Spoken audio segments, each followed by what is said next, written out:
Hello, my name is Grace Wanura, and this is Horse Pro, the channel dedicated to empowering the amateur horse enthusiast and supporting the budding professional. Today is Pro Tip Wednesday. Sorry, folks, yesterday my internet was down, the Wi-Fi was down, and I was not able to post Pro Tip Tuesday. So today we're going to do our Pro Tip on Wednesday. And today we are talking bits. Bits, bits, and bits. So when a horse is very young or first broken, we usually start with the softest type of bit we can because the horse's mouth hasn't yet experienced having anything in it. And sometimes this could be a rubber bit, although some horses find them too wide. Sometimes it's a hollow mouth loose string. Sometimes it's a little bit straighter. A little bit of that depends on your horse's mouth size and the length of the lips for comfort. And if you are wondering about the technically correct size of bit you need, your dentist, so the person who does your horse's teeth, should be able to quantifiably have a piece of equipment. It looks like a big ruler, and they should be able to tell you with confidence exactly the size bit that your horse would require. So we're not talking about the fit because that is something that your dentist, your horse dentist, excuse me, could help you with. Today we're talking about the variety of bits and what you should do if you feel your bit isn't enough. So first and foremost, as I said, when a horse first starts out, we try to go with the lightest and softest bit we can.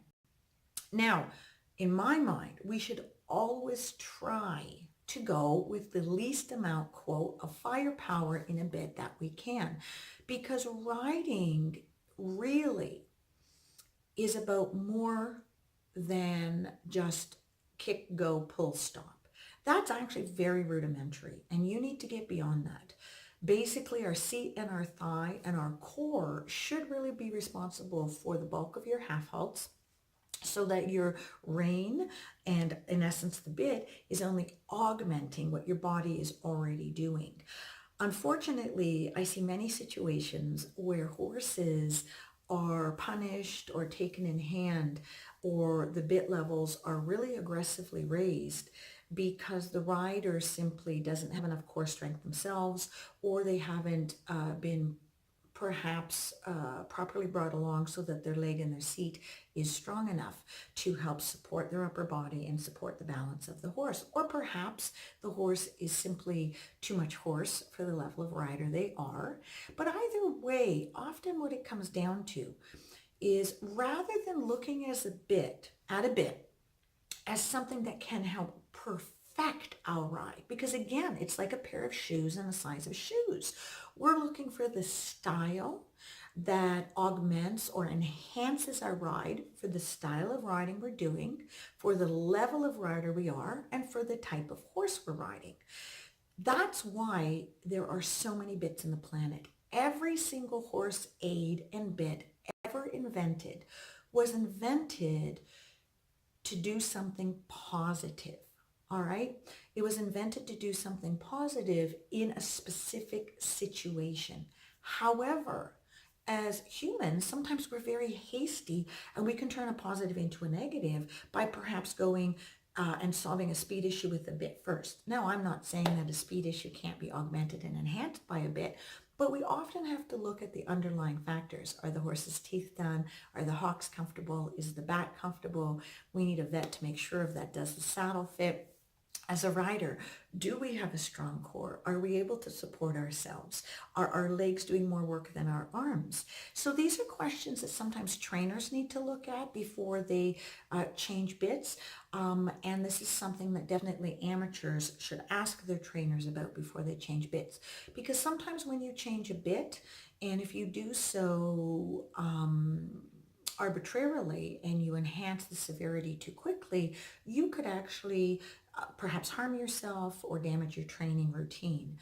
Most professionals, when they change a bit, it's because they've used them before, they've encountered that type of horse before, and they can give you very good knowledge. Now, the only other thing I'd be careful of is when you find a bit you like for your horse, for instance, perhaps at home you like to use a loose ring snaffle to flat in, and at the show you like to jump in a D or a D with a little twist in it because you find a horse may be a little bit more forward with the circumstance of the show. So again, you have now got a finite solution for yourself. However, you cannot then at that point say that you are taking that bit and using it on everything carte blanche and you're going to get the same result. So again, it's a little bit of trial and error and practice.